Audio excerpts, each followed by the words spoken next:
प्रभु जी, हम धन्यवाद के साथ आपके चरणों में आकर विनती करते हैं कि प्रभु आप हमसे बोलिएगा और बातचीत कीजिएगा। आपका भला और उत्तम आत्मा हमें सही मार्ग बताए और अपने पथ पर चलाए। मेरे प्रभु, वचन के द्वारा प्रकाश और प्रकाशन हमारी आत्मा और अंतकरण में उतर जाए, ताकि हमारे जीवन के बंधुआई के क्षेत्र आज से स्वतंत्रता को देख सकें। प्रभु यीशु मसीह जी के नाम में हम धन्यवाद देते हैं। जितने लोग अपेक्षित हैं वचन से, ओ मेरे प्रभु, उनकी अपेक्षाओं और उनकी उम्मीदों से बढ़कर आज ही वचन उन्हें आशीष दे। यीशु मसीह जी के महान नाम में हम धन्यवाद देते हैं प्रभु जी कि आप ऐसी करने जा रहे हैं। प्रभु यीशु मसीह जी के नाम में दुआ को मांगते हैं, आमीन। प्रभु जी का धन्यवाद हो आज के इस दिन के लिए कि प्रभु ने हमारे जीवन में ये अद्भुत समय दिया है कि हम परमेश्वर की महिमा कर सकें। हालेलुया।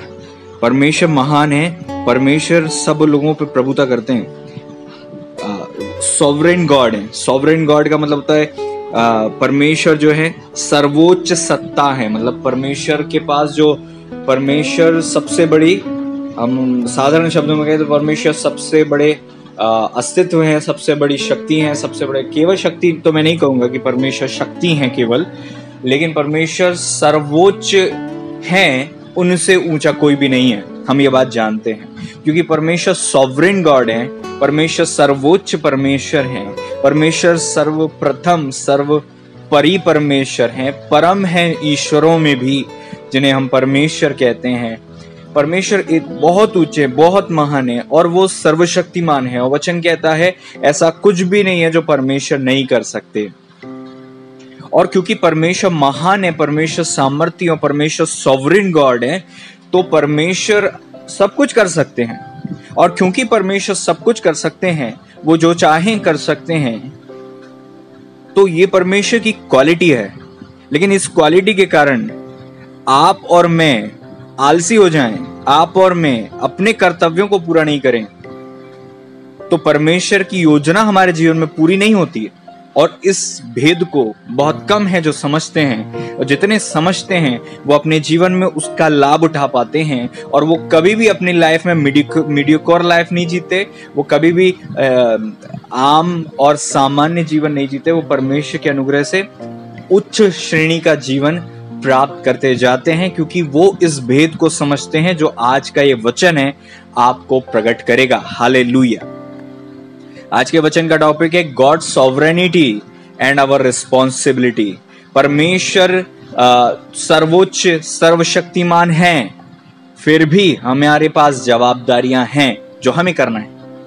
क्योंकि परमेश्वर सर्वोच्च है, तो परमेश्वर ने सब कुछ अपने हाथों में नहीं रखा है। परमेश्वर ने मनुष्य को बनाकर मनुष्य के हाथों में दे दिया है सब कुछ। इस धरती पर जो कुछ भी होता है उसका बहुत बड़ा हिस्सा और सबसे बड़ा कारण मनुष्य है। इस धरती पर परमेश्वर ने मनुष्य को बनाया और मनुष्य ने ही शैतान को अपना अधिकार बेच दिया। इसी कारण से शैतान के पास अधिकार चले गया। नहीं तो परमेश्वर ने आदम को जब बनाया था, पृथ्वी पर शत्रु शैतान को अधिकार बिल्कुल नहीं था। आदम इस पृथ्वी का प्रभु था। आदम इस पृथ्वी का लॉर्ड था। आदम इस पृथ्वी का राजा था। परमेश्वर ने उसे इतनी बड़ी पदवी दी थी कि वो जो कुछ करता था वो होता था। वो चाहता तो शैतान को एक पल में उस अदन की वाटिका से भगा सकता था। उसके पास इतनी अथॉरिटी और इतनी पावर थी, और परमेश्वर ने उसको इतना ऊंचा पद दिया था कि परमेश्वर ने जितनी सृष्टि बनाई, जितने जानवर बनाए, परमेश्वर ने स्वयं उसका नाम नहीं रखा। परमेश्वर ने आदम को कहा तू उसका नाम रख। परमेश्वर उसे बनाते हैं, बहुत बड़ा अधिकार देते हैं। पृथ्वी पर बहुत बड़ा अधिकार उसका था, और इतना बड़ा अधिकार आदम को परमेश्वर ने दिया था। और उस अधिकार को जो है आदम ने फल खाने के कारण से खो दिया। वो अधिकार उसने बेच दिया। जैसे एसाव ने अपना पद बेचा था, वैसे ही शैतान को आदम ने फल खाके अपना पद बेच दिया। और वो शैतान के पास पावर नहीं थी, वो शैतान के पास अथॉरिटी नहीं थी। उसके पास हो सकता है पावर होगी, लेकिन उस शैतान की पावर, ये मैं आज आपको समझाना चाहता हूं, इसको ध्यान से सुनना। हम अपनी आप को समझ नहीं पाते कि हमें परमेश्वर ने क्या बनाया है और हमें कितना सामर्थी बनाया है और हमारी क्या पोजीशन है इस पृथ्वी पर। इस धरती पर जब परमेश्वर ने मनुष्य को बनाया था, उसको जो अधिकार दिया था वो परमेश्वर ने इतना बड़ा अधिकार था कि आदम के बिना अनुमति के इस पृथ्वी पर कुछ नहीं होता। इतना बड़ा अधिकार था। शैतान क्यों आया? क्योंकि उसको अधिकार चाहिए था। पृथ्वी पर आदम के बनाए जाने के पहले शैतान इस धरती पर ही था, क्योंकि जब वो फेंक दिया गया, वचन कहता है वो पृथ्वी पर था। और जब मनुष्य बनाया गया और परमेश्वर ने उसको कहा फूलो फलो पृथ्वी पर भर जाओ और जो कुछ इस पृथ्वी पर उस पर अधिकार ले लो, अधिकार रखो। इंग्लिश में लिखा है हैव डोमिनियन, मतलब अधिपत्व तुम्हारा है। वो चीज शैतान को समझ नहीं आई। और क्योंकि आज तक, आदम के पहले तक, कोई भी ऐसा प्राणी नहीं बना था जो परमेश्वर की तरह हो। स्वर्गदूत भी परमेश्वर की तरह नहीं है। स्वर्गदूत परमेश्वर के पुत्र नहीं है। हम परमेश्वर की संतान, परमेश्वर के स्वरूप में बनाए गए। परमेश्वर ने जब मनुष्य को बनाया तो शैतान देख रहा था कि कैसे मिट्टी को परमेश्वर आकार दे रहे हैं और उसमें अपना श्वास फूंक दिया है। शैतान को पता था परमेश्वर के श्वास का मतलब क्या होता है, कितनी बड़ी चीज है कि परमेश्वर स्वयं फूंक दे रहे हैं। वचन कहता है परमेश्वर के सम्मुख हजारों स्वर्गदूत सर झुकाकर खड़े रहते हैं और वो देखने की हिमाकत नहीं करते कि परमेश्वर को वो अपनी आंखों से देख भी ले। वचन कहता है साराब अपने दोनों पंखों से अपने चेहरे को ढांपे रहते हैं और 2 पंखों से अपने उड़ते हैं और 2 पंखों से अपने पैरों को ढांपते हैं। उनके 6 पंख होते हैं। वो परमेश्वर का इतना आदर करते हैं कि खुदा को कभी नहीं देखते। परमेश्वर के बहुत करीब हैं, लेकिन उनने खुदा को नहीं देखा कभी। ये क्यों उनने किया? जब से वो बने वो अपनी आंखों को ढांपे हुए हैं। अनंत काल तक वो ऐसे ही रहेंगे, कभी अपनी आंखों से खुदा को नहीं देखेंगे। और वो कहते हैं पवित्र पवित्र पवित्र।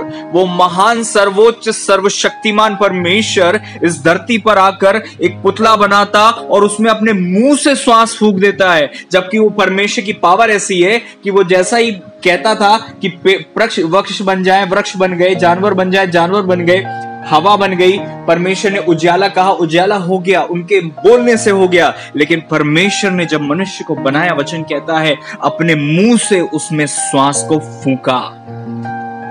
हालेलुया।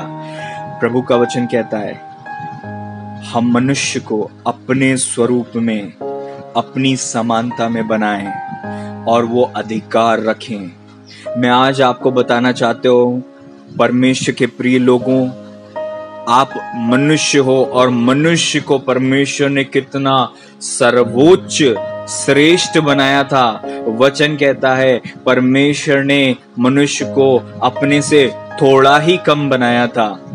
वचन ये भी कहता है कि क्या मैंने नहीं कहा तुम सब की सब ईश्वर हो और परम प्रधान की संतान हो। परमेश्वर की संतान परमेश्वर जैसी ही होती है और परमेश्वर ने अपने ही स्वरूप के, अपने ही समानता के, अपने ही जैसे अस्तित्व को इस दुनिया में बनाया था। उसका नाम आदम रखा और उसको बहुत बड़ा पद दिया। उस पद के आगे शैतान बहुत छोटा था। मेरे प्रियो, समझो इस बात को। हालेलुया। परमेश्वर ने उसे अधिकार दिया था और उसके पास इतनी पावर थी, वो अपनी वाटिका की रक्षा कर सकता था। आदम के पास परमेश्वर ने अपनी श्वास फूंककर अपने आत्मा को जब उसमें डाल दिया, परमेश्वर के आत्मा से आदम जीवित हुआ था। इस कारण से, क्योंकि परमेश्वर के आत्मा से आदम जीवित हुआ था, प्रभु का वचन कहता है कि परमेश्वर ने उसे बहुत बड़ा अधिकार भी दिया था, क्योंकि परमेश्वर ने उसे अपनी समानता में बनाया था। और आदम जो कुछ करता इस पृथ्वी पर वैसा ही हो जाता, क्योंकि वचन कहता है आदम ने जो जो नाम रखा वही नाम जानवरों का हो गया। Hallelujah, thank you Lord. लेकिन आप और मैं आज कमजोरी में क्यों हैं? आप और मैं आज वीकनेस में क्यों हैं? हम जो पैदा होते हैं हम उस समानता में पैदा क्यों नहीं हो पाते? हम परमेश्वर के आत्मा से रहित इस संसार में पैदा होते हैं क्योंकि परमेश्वर का वचन कहता है आदम ने फल खाया और वो आत्मा में मर गया। परमेश्वर ने कहा था तू निश्चय मर जाएगा, और वो अपने उस स्वभाव में मर गया जो परमेश्वर ने दिया था, अपनी उस पावर में मर गया जो परमेश्वर ने दिया था, अपने उस परमेश्वर के साथ संबंध में खत्म हो गया, मर गया, परमेश्वर से दूर हो गया और वो आम आदमी की तरह बन गया। वचन कहता है परमेश्वर ने उसे बनाया जैसा था वैसा वो नहीं बचा।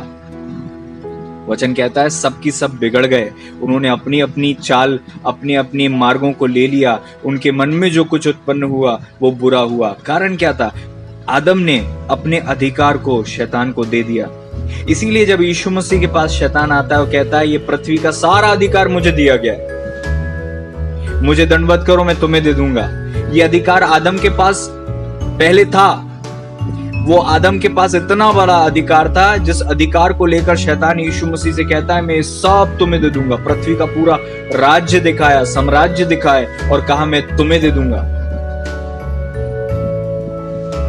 बड़े दुख की बात है कि वो अधिकार आदम ने शैतान को दिया था। कैसे?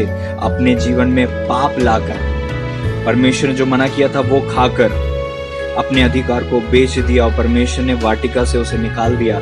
और आज जो भी मनुष्य पैदा होता है वो इसीलिए कमजोर होता है, वो इसीलिए बीमार पड़ता है, वो इसीलिए मरता है क्योंकि उस समय में पृथ्वी पर पहले मनुष्य ने, पहले आदम ने अपनी रिस्पॉन्सिबिलिटी को पूरा नहीं किया।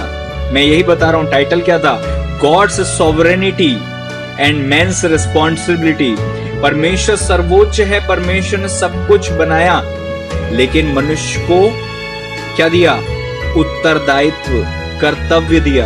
और अगर मनुष्य उस कर्तव्य को पूरा नहीं करता है तो वो अपने जीवन में बहुत नुकसान को देखता है। आप देखें, प्रभु का वचन कहता है उत्पत्ति 30 अध्याय में, वचन कहता है जब परमेश्वर ने आदम को बनाया, परमेश्वर ने उसको अधिकार दे दिया, लेकिन उस अधिकार को जब शैतान के हाथ को आदम ने बेच दिया तो आदम जो है शैतान के फिर उस अधिकार के अधीन आ गया। इसीलिए कैन पाप में पड़ गया, इसीलिए फिर मनुष्य जो है बुराई में फंसते गए, क्योंकि जो परमेश्वर ने हमें जैसा बनाया था हमने उस स्थिति को खो दिया। अब आज मनुष्य, आप और मैं, कई बार हो सकता है कि सोचें काश आदम हव्वा फल नहीं खाते, काश वो लोग ऐसी गलती नहीं करते। मैं तो ऐसा सोचता हूं, हो सकता है आपने भी सोचा होगा, काश वो लोग फल नहीं खाते तो आज इतनी तकलीफ नहीं होती, आज इतनी प्रॉब्लम नहीं होती, बीमारी नहीं होती, मौत नहीं होती, टेंशन नहीं होती, सब लाइफ इतनी मस्त होती पृथ्वी पर। क्यों आज हम भुगत रहे हैं?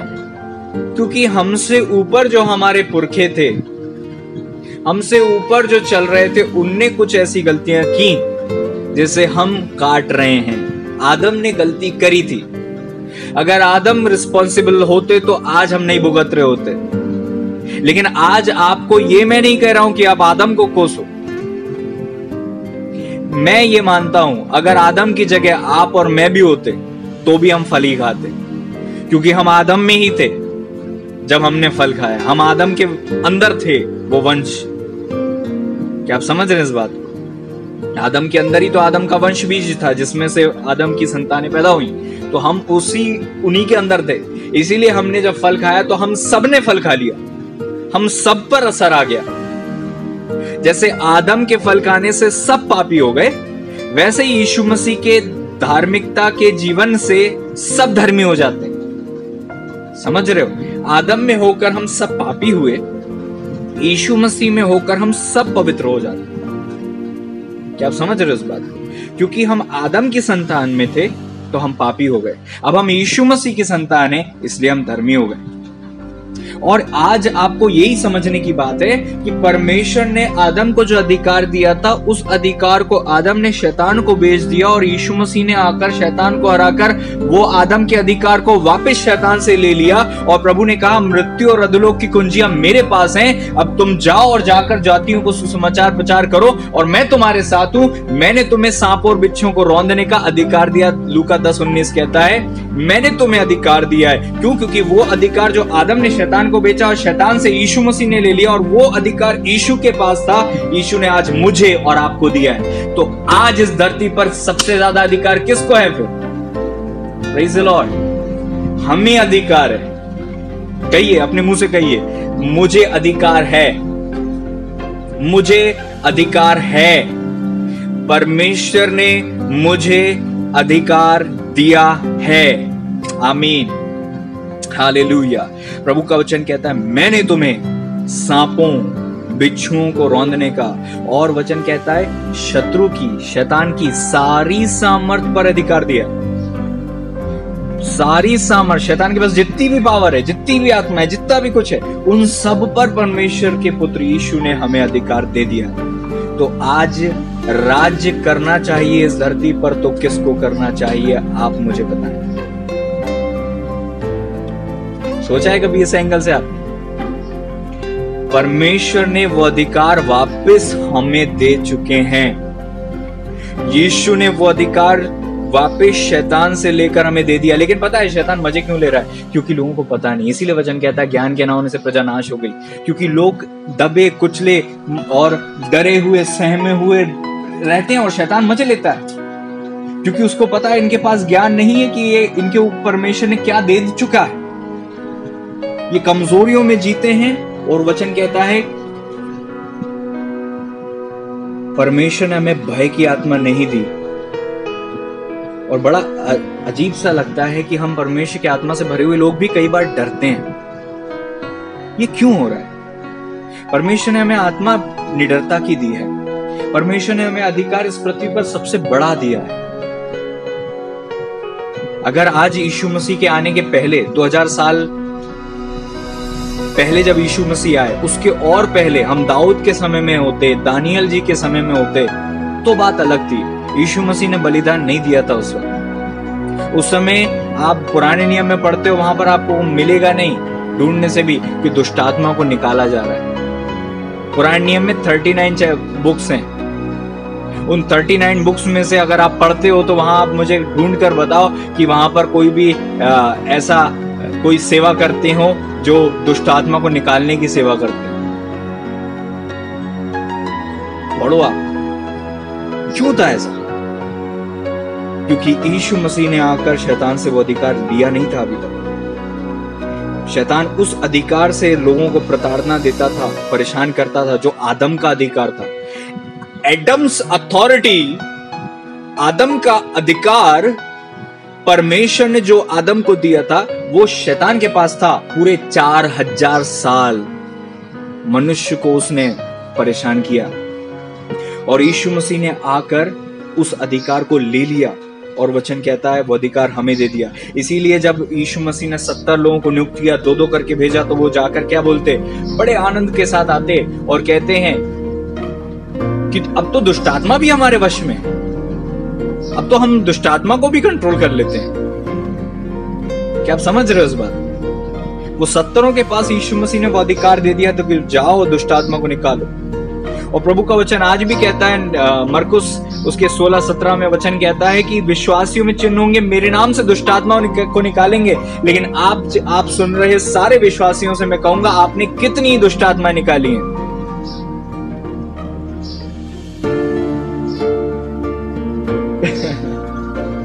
कितनी दुष्ट आत्मा निकाली? प्रभु का वचन कहता है, तुम्हें मैंने शैतान की सामर्थ पर अधिकार दिया। मैं आपको बताऊं, अधिकार बहुत बड़ी चीज होती है, बहुत बड़ी चीज होती है। कभी अगर समय मिला तो इस विषय में हम सीखेंगे कि अधिकार क्या है, सामर्थ क्या है। दोनों अलग चीज है। कभी प्रभु ने चाहा, प्रभु जी मुझे और सिखाएं, प्रकट करें, और आप तक वो बातें परमेश्वर चाहें तो पहुंचाएं भी। हालेलुया। क्योंकि परमेश्वर का वचन कहता है, शैतान आकर यीशु मसीह से पूछता है, लोग आकर यीशु मसीह से पूछते हैं, तू किस अधिकार से दुष्ट आत्मा को निकालता है? आपने बाइबल में पढ़ा होगा, लेकिन आपने ध्यान नहीं दिया। वहां पर वचन कहता है, तू किस अधिकार से ऐसा बोलता है, किस अधिकार से तू प्रचार करता है, किस अधिकार से दुष्ट आत्मा को निकालता है? क्योंकि अधिकार बहुत बड़ी चीज होती है। और हमारे पास है अधिकार, लेकिन हम उसको यूज नहीं करते। अगर आपको पता हो कि आपके पास इतना अधिकार है कि आपके घर में क्या होगा क्या नहीं होगा ये आपके हाथ में परमेश्वर ने दिया है, आपके बच्चों का भविष्य क्या होगा ये आपके हाथ में परमेश्वर ने दिया है, आपके घर में लोग भले चंगे रहेंगे ये आपके हाथ में परमेश्वर ने दिया है। आपको वचन कहता है मैंने तुम्हें अधिकार दिया है, फिर कैसे कोई व्यक्ति शैतान से परेशान हो सकता है? कैसे कोई दुष्टात्मा किसी घर को परेशान कर सकती है? कैसे कोई दुष्टात्मा किसी घर में घुस सकती है? कैसे वो लोग शैतान से प्रताड़ित हो सकते हैं जब परमेश्वर ने आपको उन सारी आत्माओं के ऊपर अधिकार दे दिया है? क्योंकि हम इस बात को जानते नहीं, इसलिए हम उसको यूज नहीं करते। उस अधिकार को हम यूज करना नहीं जानते। और वास्तव में मैं एक चीज बताना चाहता हूं, कहीं ना कहीं हमें विश्वास ही नहीं है कि वो अधिकार हमें मिल गया है। समझ रहे हो? पढ़ते तो हम हैं, लेकिन हमें ये विश्वास नहीं है कि वो अधिकार अभी है हमारे पास, और हमें विश्वास की कमी के कारण से हम उस अधिकार को यूज नहीं कर पाते अपनी लाइफ में। Praise the Lord. मुझे आज भी वो दिन याद है जब मैं एक सेमिनार में भोपाल में गया था, 24, 25, 26, और जब मैं वहां पर गया था, जिस कमरे में मैं था, उस कमरे में कुछ नकारात्मक शक्ति की उपस्थिति मुझे महसूस हुई, कुछ नेगेटिव रात में, क्योंकि जो मेरा रूममेट था उसको आदत थी कि लाइट सारी बंद करके ही सोना है। अब वो ऐसा करके सो रहा था, क्योंकि वो अन्य जाति, एक विश्वासी नहीं था वो, और किसी कारण से मुझे वहां पर रुकना था भोपाल में। वहां पर मैं रात में बड़ा परेशान रहा, क्योंकि उस वक्त में मैं अन्य भाषा में दुआ नहीं करता था, एक नया नया विश्वासी था, नया नया सेवक था, मुझे अधिकार के विषय में ज्यादा पता भी नहीं था, और मैं रात में परेशान रहा। जब मैं सुबह उठकर प्रार्थना कर रहा था, सुबह 7 बजे के करीब प्रभु ने मुझे दिया परमेश्वर के वचन से लूका रचित सुसमाचार 10वां अध्याय 19वां पद। वहां पर इस रीति से लिखा हुआ, मैंने तुम्हें सांपों और बिच्छुओं को रौंदने का अधिकार दिया। मैं विश्वास करता हूं उस दिन से उस वचन को मैंने ऐसे लिया कि परमेश्वर मुझसे कह रहा है, आज मैं तुझे ये अधिकार देता हूं। मैंने उस वचन को लिख लिया, मैंने उस वचन को रट लिया, और आने वाले दिनों में जब जब मुझे डर लगा, जब जब मुझे लगा कि कुछ नकारात्मक है, कुछ नेगेटिव हो रहा है, तो मैं उस वचन को याद करता हूं, प्रभु से कहता, प्रभु आपने मुझे इनसे बड़ा अधिकार दिया, इनसे बड़ा अधिकार दिया, इनसे बड़ा अधिकार दिया। मैं परमेश्वर को धन्यवाद देता हूं कि परमेश्वर, पवित्र आत्मा परमेश्वर जी ने मेरी सहायता की। मेरे छोटे से आत्मिक जीवन में मुझे उन्होंने सिखाया कि उस अधिकार को तुम पहले तो ग्रहण करो कि तुम्हें मिल गया है। कितने ऐसे लोग हैं जो पढ़ते तो हैं, मानते भी हैं, लेकिन विश्वास नहीं कर पाते हैं कि हाँ, मुझे पर्सनली यीशु ने अधिकार दिया। ऐसा होना चाहिए, पर्सनली मुझे यीशु ने अधिकार दिया। मैंने उस दिन से, क्योंकि वचन मुझे मिला, तो मैंने प्रभु से कहा, प्रभु आज मैं ये मानता हूं कि आज से मुझे वो अधिकार मिल गया है। और उसके बाद मैंने कहा, जब मुझे अधिकार मिल गया है, तो जब शैतानी आत्मा मुझे परेशान करती थी, मैं उस अधिकार से उनको बांधता था, उस अधिकार से उनको डांटता था, उस अधिकार से उनको भगाता था। शुरू में कुछ नहीं हुआ, क्योंकि विश्वास मेरा कमजोर था, लेकिन करते करते करते करते करते करते उस अधिकार पर, उसे यूज करते करते परमेश्वर ने मुझे ऐसी ब्लेसिंग दी कि अपने आप अंधकार की ताकतें, वो जो मैं मुंह से बोलता था, वो सुना करती थी, माना करती थी, क्योंकि मैं उस अधिकार को प्रैक्टिस करने लगा अपनी लाइफ में। Praise the Lord. और वहां से मेरा आत्मिक जीवन जो है बदलना चालू हो गया। अब मैं डरा हुआ नहीं रहता था, अब मैं समझ चुका था कि अब मेरे पास क्या अधिकार है, और मैं उसको यूज करना सीख गया था। और जब भी मेरे घर में, परिवार में कोई भी तकलीफ आती, तो मैं कहता कि नहीं, तुझे अधिकार नहीं है शैतान, तुझे अधिकार नहीं है, मुझे परमेश्वर ने अधिकार दिया।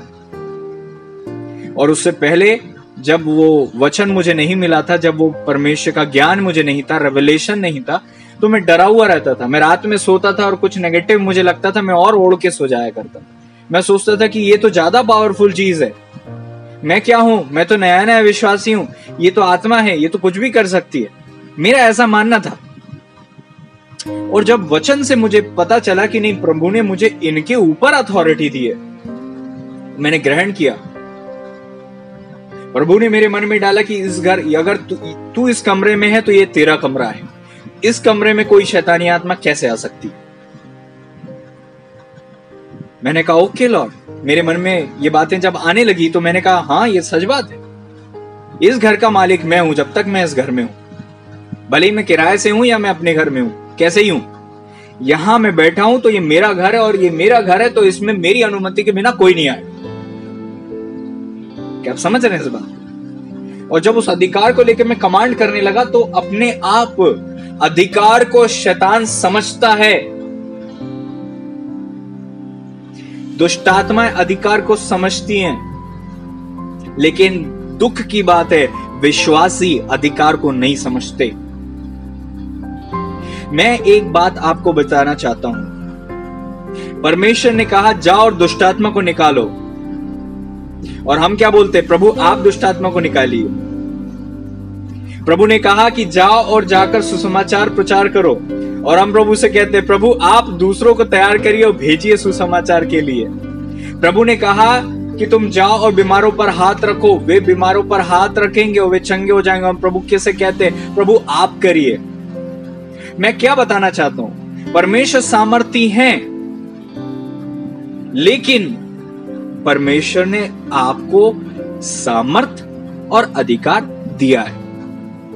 अब उस सामर्थ अधिकार को लेकर आप बैठे रहोगे और खुदा से बस दुआ करोगे कि प्रभु आप करिए, आप करिए, आप करिए, तो ऐसे तो ना सेवा होगी, ना ऐसे परमेश्वर का राज इस पृथ्वी पर आ पाएगा। परमेश्वर का राज्य कैसे आता है इस पृथ्वी पर? जब आप यीशु मसीह की सामर्थ और अधिकार को लेकर उसे यूज करते हो, उसे काम में लाते हो, उसको अपनी लाइफ और फैमिली और अपने सराउंडिंग में, अपने चर्च में और जहां जहां जाते हो उसका इस्तेमाल करते हो। प्रभु ने कहा जिस किसी घर में जाओ कहो कल्याण हो, तुम बोलोगे तुम्हारा कल्याण ठहर जाएगा। इसका मतलब प्रभु ने हमारे मुंह में सामर्थ दी है कि हम जिसको आशीष देंगे वो आशीषित होगा।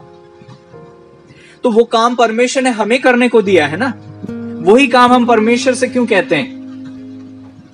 मैं नहीं कह रहा हूं कि हम परमेश्वर की हमें जरूरत नहीं है, परमेश्वर ने हमें सब कुछ दे दिया है तो अब हम अपनी मन मर्जी पूरी करें, ऐसा तो हो ही नहीं सकता। खुदा के बिना तो आज भी हम कुछ नहीं कर सकते, लेकिन हमें अपने अधिकार को समझना पड़ेगा। मैं आपको एक और घटना बताता हूं, ध्यान से सुनिए, और शायद मैंने पहले बता चुका हूं, शायद आपको याद होगा, मैं शॉर्ट में बताऊंगा। प्रभु जी मेरी सहायता करें और आप समझेंगे इस बात को। मैं भोपाल में सेवा किया करता था, मेरा रिजर्वेशन था कि वापस मैं अपने घर में आऊंगा। बाकायदा मैं एक एसी बस में बैठा हुआ था, गर्मी के दिन थे और बहुत लू लपट का टाइम था, और मैं एसी बस में बैठा था और मेरे सर के ऊपर ही एसी का वो नोजल था, और वो ठंडी ठंडी हवा में बैठा था। मैं बहुत उपस्थिति में था, सेवा कर चुका था, और मैं सेवा करके स्टेशन जा रहा था कि मैं ट्रेन पकड़ूं। और उस वक्त में एक स्टॉप पे बस रुकती है और वहां पर एक अंधा मिलता है, शायद मैंने आपको पहले बताया है, याद होगा। प्रभु कहते हैं उतर के जा, उसको सुसमाचार प्रचार कर। और मैंने कहा ये बात परमेश्वर की ओर से नहीं हो सकती। मैंने अपने मन को कठोर किया कि नहीं, ये परमेश्वर नहीं होगा, मेरे मन की बात होगी। मैंने उधर से अपनी आंखें हटा ली, चेहरा हटा लिया, और मैंने आंख बंद करके वापस प्रभु की उपस्थिति में बैठ गया, दुआ करने लगा। प्रभु ने कहा जाके उसको सुसमाचार प्रचार कर। मैंने फिर अपने मन को कठोर किया कि प्रभु मेरी ट्रेन छूट जाएगी, मेरा रिजर्वेशन है, मेरी ट्रेन छूट जाएगी।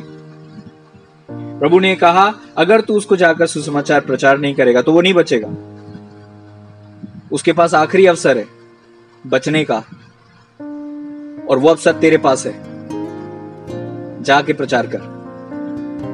और मैं नहीं किया। फिर बाद में क्षमा मांगकर आगे चली गई बस में, दौड़कर वापस आया और फिर उसको सुसमाचार प्रचार किया, और परमेश्वर ने उस बंदे को बचा लिया। उसका नाम आज भी मुझे याद है, सूर सिंह उसका नाम था, वो जन्म से अंधा था, भोपाल का रहने वाला।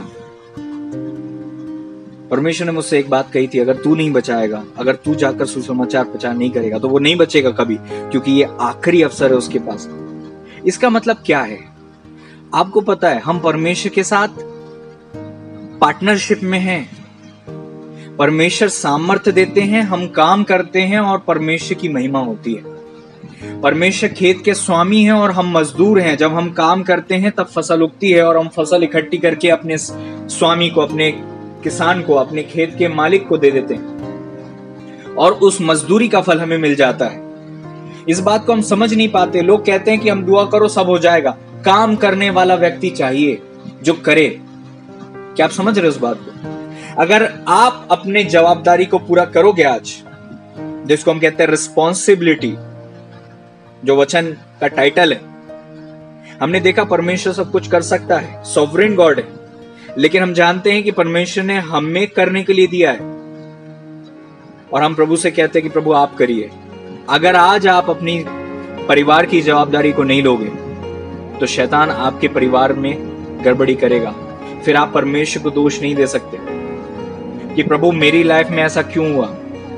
प्रभु कहेंगे कि मैंने तुझे अधिकार दिया था, तू जो बोलता वो हो जाता, तू जो करता वो हो जाता। परमेश्वर ने आदम को अधिकार दिया तो परमेश्वर रोकने नहीं आए कि तू फल मत खा। परमेश्वर ने आपको अधिकार दे दिया तो प्रभु रोकने नहीं आएंगे आप भला करो या बुरा। परमेश्वर बस आपसे उम्मीद करते हैं कि आप भला करोगे। परमेश्वर उम्मीद करते हैं कि आपको जो मेहनत की है, परमेश्वर ने आपको जो तोड़े दिए उसमें आप मेहनत करोगे। प्रभु का वचन कहता है खेत के स्वामी ने आकर तोड़े बांट दिए और तोड़े दे दिए तो वो चला गया, लौट कर आता है और फिर कहता है कि मैंने जो तोड़े दिए थे उसमें तुमने क्या क्या कमाया मुझे बताओ। आज आपको सामर्थ और अधिकार प्रभु ने दे दिया है, ये भी वो तोड़े के रूप में। आप उसका कितना यूज करते हो इस धरती पर। मैं आपको सच बताना चाहता हूं, अगर आपके पास ये रेवलेशन आ गया कि परमेश्वर ने मनुष्य को कितना अधिक बड़ा अस्तित्व बनाया है, परमेश्वर ने अपनी रचनाओं में जो श्रेष्ठ रचना बनाई है वो मनुष्य है, क्योंकि बाकी रचना परमेश्वर के जैसी नहीं है, लेकिन मनुष्य एक ऐसी रचना जो परमेश्वर की तरह हूबहू है।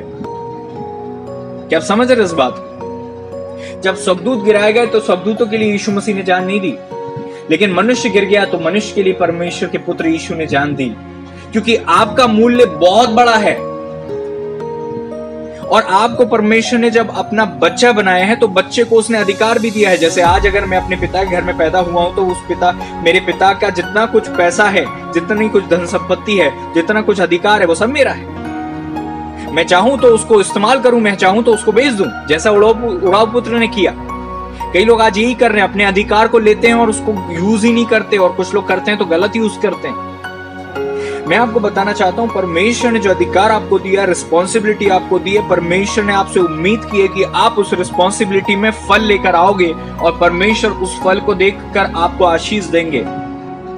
यीशु मसीह ने नहीं कहा था हे पिता तू सब कुछ कर लेना। प्रभु ने अपनी जवाबदारी को पूरा किया और वो जवाबदारी आज आपके मेरे कांधे पर है। हम कितने लोगों को सुसमाचार प्रचार करते हैं, हम अपने परिवार में क्या क्या काम करते हैं, हम अपनी हेल्थ के लिए, अपने सराउंडिंग के लिए, अपनी फैमिली के लिए कितने रिस्पॉन्सिबल हैं। मैं आपको बताना चाहता हूं, यीशु ने अधिकार दे दिया तो अधिकार दे दिया। और प्रभु का वचन कहता है कि तुम्हारा युद्ध, वचन क्या कहता, हमारा युद्ध लहू मांस से नहीं है, अंधकार की सेनाओं से। अब परमेश्वर ने अगर आपको युद्ध में रखा है, आप युद्ध में हो, तो बिना हथियार के तो होगे नहीं, बिना अधिकार के और बिना सामर्थ्य के तो होगे नहीं। परमेश्वर ने आपको अधिकार और सामर्थ्य दिया है, इसीलिए आप एक युद्ध में, और शैतान जानता है कि आपको अधिकार उससे बड़ा है।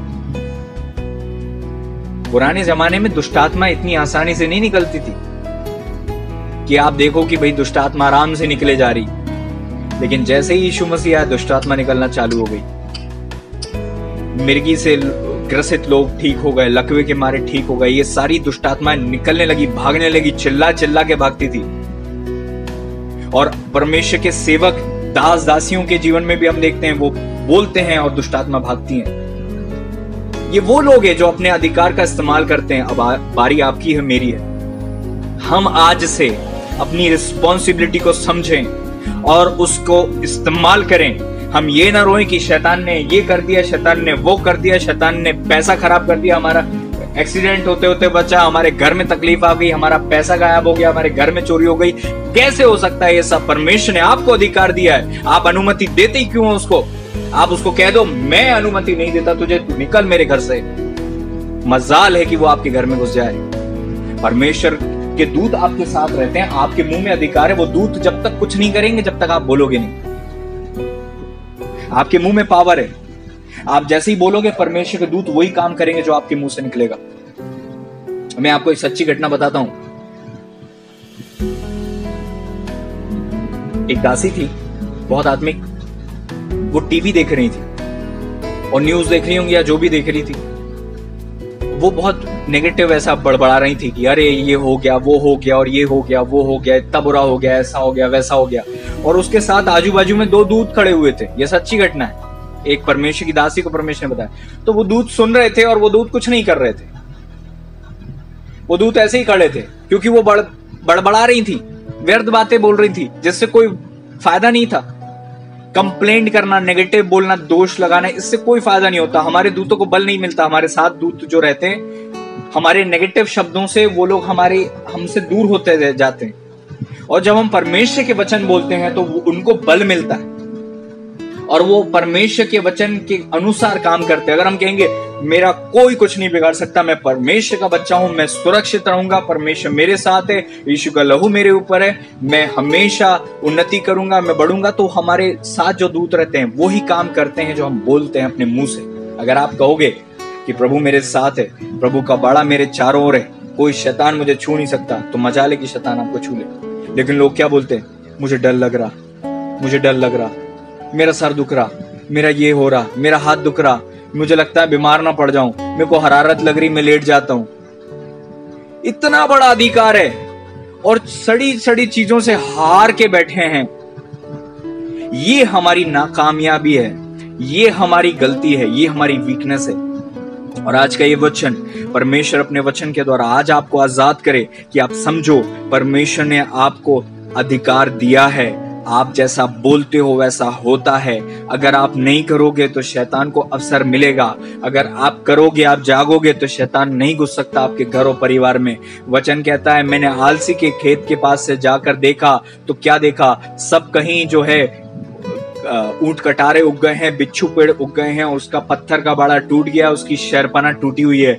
आज कई लोग ऐसे ही हैं तो विश्वासी, हैं तो मसीह परिवार में, लेकिन दुआ नहीं करते, प्रार्थना नहीं करते, जाग कर उपवास के साथ दुआ नहीं कर रहे होते। इस कारण से शैतान उनके घर और परिवार में घुसता है और प्रताड़ित करता है। और मैंने कई बार ऐसा भी देखा है कि जो अन्य जाति हैं वो कम परेशान रहते हैं उनके मुकाबले जो जन्म से मसीह हैं लेकिन मसीह में स्ट्रांग नहीं है।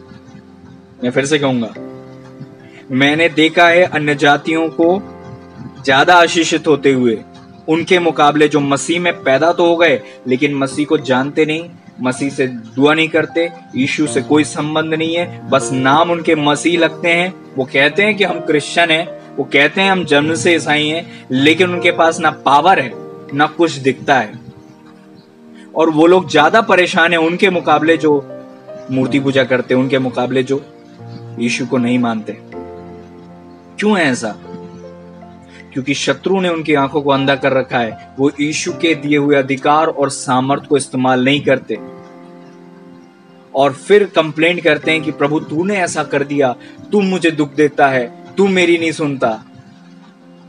देखा होगा आपने भी ऐसे, मैं इतना परेशान हूं, मेरी इतनी परेशानी है, मेरे साथ इतना बुरा हो रहा है। परमेश्वर ने आपको दिया है वो। प्रभु ने कहा तू बोल, हो जाएगा। प्रभु का वचन कहता है जो तुम बोलोगे वैसा मैं करूंगा। नीति वचन में लिखा, वो गिनती किताब में लिखा हुआ है। प्रभु जी का वचन ये भी कहता है जीव के वश में मृत्यु और जीवन दोनों है। अगर हम मृत्यु मृत्यु बोल रहे हैं तो मृत्यु क्यों नहीं आएगी? अगर जीवन बोलेंगे तो जीवन आएगा। हम परमेश्वर की तरह बने, जैसा हम बोलते हैं वैसा हो जाता है। परमेश्वर ने कहा हो जा, हो गया। हम बोलते हैं हो जाता है। इसलिए हमें आज अपनी रिस्पॉन्सिबिलिटी को समझना है। और रिस्पॉन्सिबिलिटी में हम करें तो क्या करें? सबसे पहली चीज है प्रार्थना। सबसे पहली चीज है प्रार्थना। आपकी प्रेयर शैतान को दूर रखती है, आपकी प्रेयर आपको ब्लेस करती है, आपकी प्रेयर से परमेश्वर का कार्य आपकी लाइफ में होता है, आपकी प्रेयर से परमेश्वर के दूत काम करते हैं। जब जब आप प्रेयर करते हो तब तब आप अपनी लाइफ में रेवलेशन को प्राप्त करते हो, ब्लेसिंग को प्राप्त करते हो, प्रॉस्पेरिटी को प्राप्त करते हो। जो दुआ नहीं करते वो अपने आप हार जाते हैं, क्योंकि दुआ से हमारा सामर्थ और अधिकार जो है यूज होता है दुआ में। बाकी कैसे आप यूज करोगे उसका? आप दुआ में तो कहते हो यीशु राजा आपके नाम में आपने कहा है कि मैं तेरे संग रहूंगा। मैं आपसे कहता हूं प्रभु आपके लहू का बाड़ा मेरे घर में हो, आपके लहू का बड़ा मेरे परिवार में हो, आपकी सामर्थ मेरे जीवन में कार्य करे। प्रभु मेरे घर में फलाना व्यक्ति बीमार पड़ रहा है, प्रभु आपकी सामर्थ उसके जीवन में उतरे। ये सब हम करते नहीं है, इसीलिए तो हम हारे हैं, परेशान हैं, और हम यूज नहीं कर रहे हैं उस अथॉरिटी को जो खुदा ने हमें दी है। इस कारण से हम परेशान रहते हैं। लेकिन आज मैं आपको इस वचन के द्वारा चैलेंज करना चाहता हूं कि इस बात से आप ठंडे मत हो जाएं कि परमेश्वर बहुत सर्वशक्तिमान है तो आप आलसी हो जाएं। परमेश्वर सर्वशक्तिमान परमेश्वर है और हम सब मानते हैं और हम सब जानते हैं, लेकिन परमेश्वर ने जो हमें करने के लिए दिया है वो हम नहीं करते, तो हम हारे हुए हैं, परेशान हैं, बीमार हैं, तकलीफ में हैं। Hallelujah, thank you Jesus. मेरी परमेश्वर से दुआ है कलीसिया इस बात को समझे और आज से अपने अधिकार और सामर्थ को जो प्रभु ने दिया इस्तेमाल करे, और आज इसे प्रभु से कहे, दुआ करे। मेन तो दुआ है। आज ये जो प्रचार है वो ये है कि आप रिस्पॉन्सिबल कब होते हो? जब आप प्रेयर करते हो। अगर आप दुआ ही नहीं करते और प्रभु से कोई संबंध नहीं है और आप जाकर दुष्ट आत्मा को डांटने लग जाओगे, तो दुष्ट आत्मा कहेगी भाई मैं यीशु को जानती हूँ, पौलुस को जानती हूँ, तू कौन है? हम परमेश्वर के साथ जब समय बिताते हैं तभी तो हमारे अंदर वो पावर बढ़ती है। जब हम परमेश्वर के प्रार्थना में परमेश्वर के साथ समय बिताते तभी हमारे अंदर विश्वास बढ़ता है। जब हम परमेश्वर के साथ समय बिताते हैं तभी हम उस अधिकार को इस्तेमाल करने की, अथॉरिटी को इस्तेमाल करने की जो है रेवलेशन को प्राप्त करते हैं, सामर्थ को प्राप्त करते हैं, विश्वास को प्राप्त करते हैं, तभी हम इस्तेमाल कर पाते हैं। आपने देखा होगा एलीशा, जब एलिया स्वर्ग उठा लिए जाते हैं, एलिया के वो गमछा जो निकलता है, चादर रहती है, उसको मोड़ते हैं और नदी पर मारते, यरदन पर, कहते हैं एलिया का परमेश्वर कहां है? वो अपने आत्मिक पिता के विश्वास को देखकर उस विश्वास के अनुसार करते हैं। ऐसे ही हम जब परमेश्वर के साथ बैठते हैं, परमेश्वर की उपस्थिति में बैठते हैं, तो वचन कहता है, यीशु ने कहा, प्रभु जी ने कहा, मैं पिता को जैसा करते हुए देखता हूं वैसा ही करता हूं। यीशु मसीह के कोई भी काम असफल नहीं हुए। क्यों? क्योंकि वो पिता के साथ बैठते थे और वहां उनको विश्वास आता था कि मैं जैसे ही जाकर बोलूंगा लाजर जिंदा हो जा, वो बाहर आ जाएगा। क्योंकि वो पिता के साथ बैठा करते थे, उनकी कोई मिनिस्ट्री में फेलियर नहीं था। लेकिन आज हमारी लाइफ, फैमिली, मिनिस्ट्री में फेलियर्स हैं। क्योंकि हम परमेश्वर के साथ बैठते नहीं, खुदा के साथ समय नहीं बिताते। परमेश्वर ने जो अधिकार सामर्थ दिया है वो यूज नहीं कर पाओगे अगर आप खुदा के साथ बैठोगे नहीं, समय नहीं बिताओगे, दुआ नहीं करोगे। लोग मुझसे कहते भैया रात में मुझे ना 1:30 बजे 2 बजे ऐसा अटैक हुआ, वैसा अटैक हुआ, और फिर मैं डर गई, फिर मैं रजाई ओढ़कर सो गई, मैं यीशु के लहू की जय, यीशु के लहू की जय बोल रही थी, और मैंने आपको भी फोन लगाया, उसके बाद आपने भी रिसीव नहीं किया, तो मैं बहुत डर रही थी भैया, पसीना पसीना हो रही थी, मुझे बड़ा डर लग रहा था। मेरे हस्बैंड भी नहीं थे, वो भी नाइट ड्यूटी पे गए थे और मेरी हालत बड़ी खराब थी। प्रभु का वचन कहता है, जो प्रभु की संगति में रहता है वो प्रभु के साथ एक आत्मा हो जाता है। अगर आप खुदा की संगति में बैठोगे तो आप परमेश्वर से सीखोगे और परमेश्वर की सामर्थ का बहाव आपके अंदर बना रहेगा, और तब आपसे अथॉरिटी को और पावर को यूज करते बनेगा, नहीं तो आप नहीं कर पाओगे यूज। मैं सुबह उठकर 7 बजे खुदा के चरणों में उस दिन भोपाल में बैठा हुआ था और खुदा से मैं मांग रहा था, क्योंकि रात में मैं थोड़ा सा मुझे डर भी लगा था। कुछ साल पहले की बात है, रात में मुझे थोड़ा सा उस समय लग रहा था, बेचैनी हो रही थी, क्योंकि मुझे वो आकार दिख रहा था अपने ही कमरे में। लेकिन सुबह उठकर जब मैं खुदा के चरणों में बैठा था, प्रभु ने मुझे एक अलग ही ब्लेसिंग दी। क्या होता अगर मैं उस दिन प्रभु के चरणों में नहीं बैठता? मुझे वो अधिकार नहीं मिलता और वो अधिकार मैं यूज नहीं कर पाता। अगर आज आप खुदा के चरणों में बैठोगे, मैं आपको गारंटी के साथ बता रहा हूं, परमेश्वर आपको पावर देंगे, अथॉरिटी देंगे, और आप उस रिस्पॉन्सिबिलिटी को पूरा करोगे जो परमेश्वर ने आपको दी है इस पृथ्वी पर। हालेलुया। अगर आप एक पिता हो, अगर आप एक माँ हो, भाई हो, बहन हो, आप जो कोई भी हो, कोई ना कोई रिस्पॉन्सिबिलिटी आपको प्रभु ने दी है। कैन प्रभु से कहता, मैं क्या अपने भाई का रखवाला हूं? परमेश्वर बड़े भाई लोगों से उम्मीद करता है कि परमेश्वर ने उनको जो पहलोटे का पद दिया है, बड़ा पद दिया है, वो उसका यूज करेंगे। परमेश्वर जो है माओ से, पिताओं से उम्मीद करते हैं कि आपके पास परमेश्वर ने मेरे को बड़ा अजीब लगता है जब माँ कहती हैं, पिता कहते हैं मेरे बेटे के लिए दुआ करना, वो बिगड़ रहा है। ये काम आपके पास्टर का नहीं है, ये काम आपका है। परमेश्वर ने आपको संतान दी है तो परमेश्वर ने आपको संतान के ऊपर अधिकार भी दिया, सामर्थ्य भी दिया। कैसे कोई शैतानी आत्मा उसको नशे में डाल सकती है, बुरी संगति में डाल सकती है और बिगाड़ सकती है? क्योंकि आप ठंडे बैठे हो, आप अपने अधिकार और अथॉरिटी को यूज नहीं करते, आप खुदा से दुआ करके नहीं बोलते कि प्रभु ये संतान आपने मुझे दी है, इस पर शैतान का अधिकार नहीं, इस संतान को मैं आपको देता हूं, आपको देती हूं। वचन कहता है जब शमूएल पैदा हुए, परमेश्वर का वचन कहता है उसकी माँ ने, अन्ना ने दुआ करी और कहा परमेश्वर ये संतान मैं आपको दूंगी, और परमेश्वर को दिया तो परमेश्वर ने ले लिया। लेकिन आज माँ बाप अपनी संतान को चर्च में लाने की बजाय संसार में छोड़ देते हैं, और फिर संसार में जब संतान बिगड़ जाती है फिर चर्च में लाते हैं, तब सब जगह से थक हार जाते हैं, फिर पास्टर से कहते हैं भैया आप दुआ करो, दुआ करने से ही कुछ हो सकता है। परमेश्वर तब भी काम कर सकते हैं। देखो वो जो अधिकार परमेश्वर ने आपको दिया है, अगर आप यूज नहीं करते तो हो सकता है आपका पास्टर यूज करेगा और वो काम हो जाएगा, लेकिन आपकी जवाबदारी क्या है?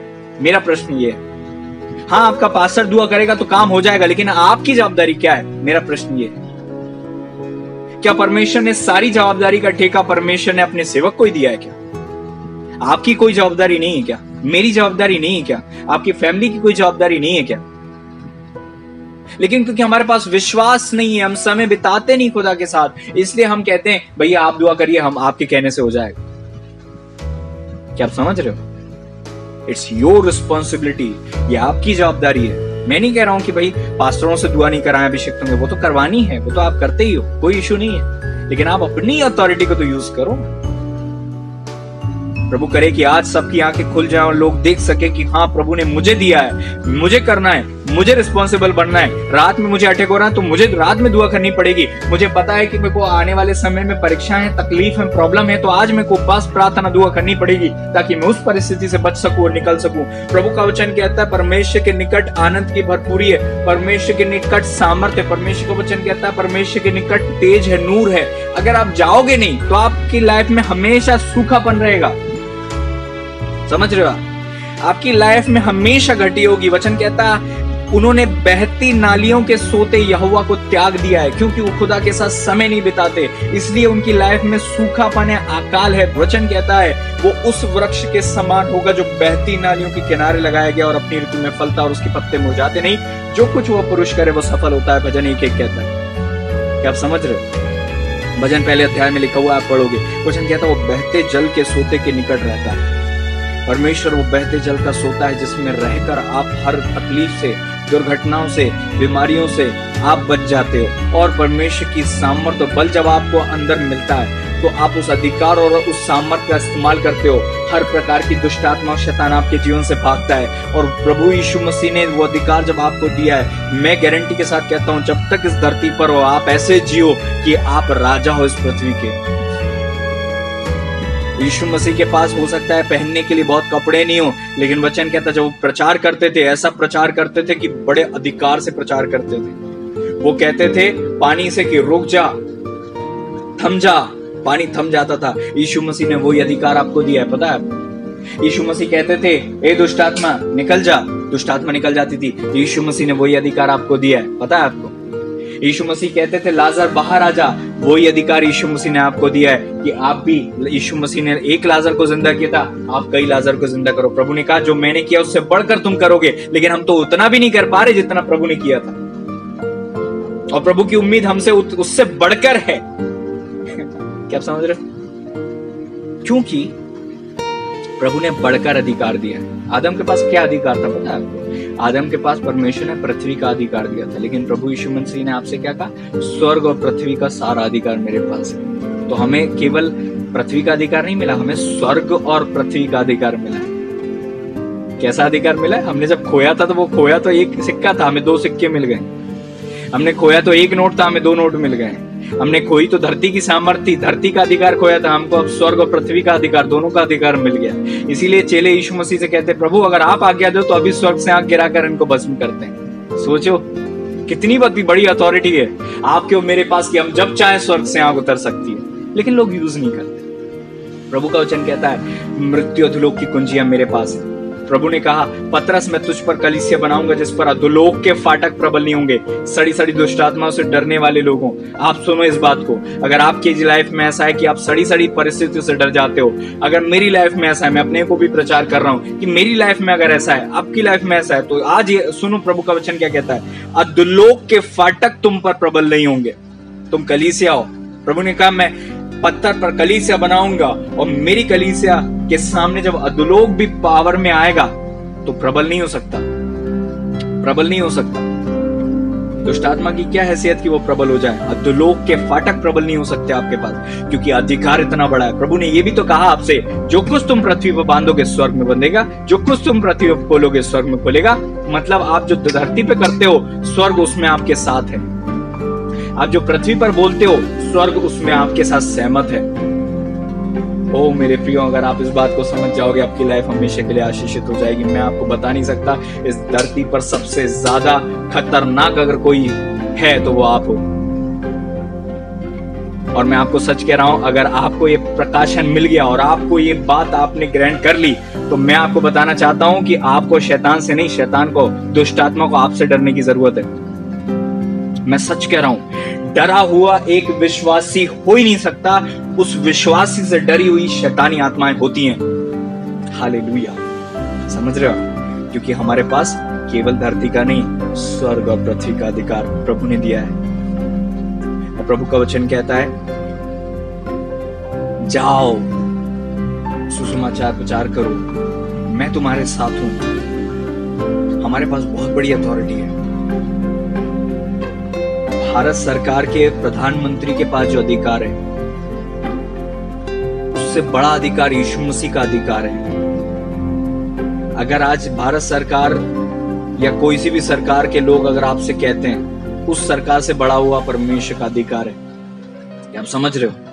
मैं नहीं कह रहा हूं कि आप भारत सरकार की बातों को मत मानो, मैं ये नहीं कह रहा हूं। मैं आपको बता रहा हूं, परमेश्वर सारी सरकारों के ऊपर है, परमेश्वर सारी सल्तनत के ऊपर है।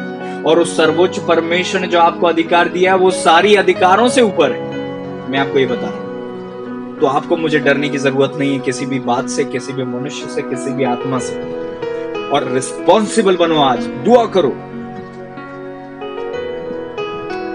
अगर आज कलीसिया के लोग जाग जाएं और सब लोग दुआ करने लगे और हर घर में प्रार्थनाएं होने लगे, हर विश्वासी दुआ करने लगे और हर विश्वासी रिस्पॉन्सिबल हो जाए, तो मैं आपको यकीन दिलाना चाहता हूं, आप अपनी लाइफ में 1% भी ब्लेसिंग को कभी नहीं खोगे अपनी लाइफ में। अगर आप रिस्पॉन्सिबल बन जाते हो, आपकी फैमिली रिस्पॉन्सिबल बन जाती है। लेकिन दुर्भाग्य क्या है, घर में एक व्यक्ति दुआ करता, बाकी सब ठंडे पड़े रहते हैं। कलीसिया में 2-4 लोग खूब आग से जलते रहते, बाकी सब ठंडे पड़े रहते हैं। एक विश्वासी से मैंने पूछा, दुआ कितनी करते हो, दिन में कितनी बार दुआ करते हो? उन्होंने कहा, भैया हम दुआ नहीं करते। मैंने कहा, बाइबल पढ़ते हो? दुआ भी नहीं करते, बाइबल भी नहीं पढ़ते। तो फिर कैसे आप जीतोगे? फिर कैसे आप शैतान को हराओगे? फिर कैसे आप परमेश्वर के करीब जाओगे? परमेश्वर का आगमन बहुत निकट है, परमेश्वर आने वाला है, वो उन्हीं को ले जाएगा जो जागते और प्रार्थना करते हुए पाए जाएंगे। वचन कहता है, चुने हुए में से भी परमेश्वर चुनेगा। जितने चुने हुए हैं उनमें से भी, क्योंकि बुलाए हुए बहुत सारे हैं, अधिकतर जितने लोग हैं ये सब बुलाए हुए लोगों में, लेकिन इनमें से भी जब चुनाव होगा तो क्या आप चुने जाओगे? आपके कलीसिया में अगर 50 लोग आते हैं, उस 50 लोगों में भी कुछ लोग बहुत आत्मिक हैं, और बहुत आत्मिक के लोगों में भी जब छटनी हो जाएगी तो उसमें से भी थोड़े बचेंगे, तो आपको लगता है कि आप उन थोड़ों में से होगे। रिस्पॉन्सिबल बनो। यीशु मसीह चाहते हैं कि आप रिस्पॉन्सिबल बनो। मैं प्रभु से कहता था, प्रभु देखिए प्रभु, दुष्ट आत्मा मुझे परेशान कर रही, देखिए प्रभु मैं बीमार पड़ रहा हूँ, देखिए प्रभु ऐसा हो रहा है, देखिए प्रभु वैसा हो रहा है। मुझे कुछ उत्तर नहीं मिलता था। मैं सोचता था प्रभु मुझे शायद सुनते नहीं है। लेकिन असलियत बाद में पता चली कि जो काम प्रभु ने मुझे करने के लिए दिया है, मैं परमेश्वर से क्यों कहूं कि वो आप करो। हाँ, लेकिन परमेश्वर ये जरूर कहते हैं कि शैतान का सामना करने के लिए पहले खुदा के अधीन हो जाओ, फिर उसका सामना करो, वो भागेगा तुम्हारे पास से। तो हमें क्या करना है? हमें अपने ऊपर परमेश्वर की छाया को रखना है। हमें परमेश्वर के छाया स्थान में बैठे रहना है। हमें परमेश्वर के अधिकार और ऑर्डर में बने रहना है। हमें परमेश्वर के ठहराए हुए प्रबंध के अधीन बने रहना है। फिर हम जो काम करेंगे वो सफल होगा। आप समझ रहे हो? रिस्पॉन्सिबिलिटी जरूरी है। लेकिन एक बात याद रखो, रिस्पॉन्सिबिलिटी आपको दी है तो परमेश्वर ने ऑर्डर में दी है। ऑर्डर का मतलब होता है परमेश्वर ने आपको अभिषिक्त दिए हैं, आप उनके अधीन हो। फिर आपके अधीन शायद हो सकता है लोग होंगे। एक सीढ़ी है, एक ऑर्डर है। उस ऑर्डर से आप बाहर निकल के काम करोगे तो खतरा होता है। उस ऑर्डर में रहकर आप काम करोगे तो खतरे में नहीं रहोगे, क्योंकि आपके ऊपर हमेशा कोई होता है जो आपको सिखाता है, संभालता है, समझाता है। मैं आंटी जी से अधिकतर दुआ कराता ही हूँ, रविवार में भी मैं दुआ कराता हूँ। और जब मैं अधिकतर दुआ कराता हूँ, एक बार मैं दुआ करवा रहा था, आंटी जी बोल रहे थे कि एक व्यक्ति को उन्होंने देखा, एक तालाब है, उस तालाब में काई जमी हुई है, उस पानी के ऊपर भी काई, हरी हरी काई तैर रही है, और एक व्यक्ति है वहां पर आता है और उस पानी को अपने ऊपर डाल लेता है और सोचता है मैं इस पानी से साफ हो जाऊंगा, लेकिन पानी तो बह जाता है, वो काई उसके शरीर में चिपक जाती है। प्रभु की दासी ने कहा कि ऐसे ही कई लोग हैं जिनको लगता है हम अपनी ही दुआ प्रार्थना से, अपनी ही पास प्रार्थना से खुद ही ठीक हो जाएंगे, खुद ही उन्नति कर लेंगे, खुद ही सब कुछ हो जाएगा। और वो क्या करते हैं, गंदले पानी से अपने आप को धोते हैं और साफ भी नहीं होते। वचन कहता है कि परमेश्वर ने कहा कि तुम में से जीवन के जल की नदियां बहने लगेंगी। इसका मतलब ये, परमेश्वर ने ऐसे लोग रखे हैं जिनके अंदर से स्वच्छ, पवित्र, साफ जल बहता है। उनके करीब आते नहीं, कहते कि हम ही ठीक हैं, हमें कोई पास्टर की जरूरत नहीं, हमें कोई दासी की जरूरत नहीं, हमें किसी की जरूरत नहीं। उनसे पूछो कि आपका स्पिरिचुअल फादर कौन है, स्पिरिचुअल मदर कौन है, तो उनको नहीं पता।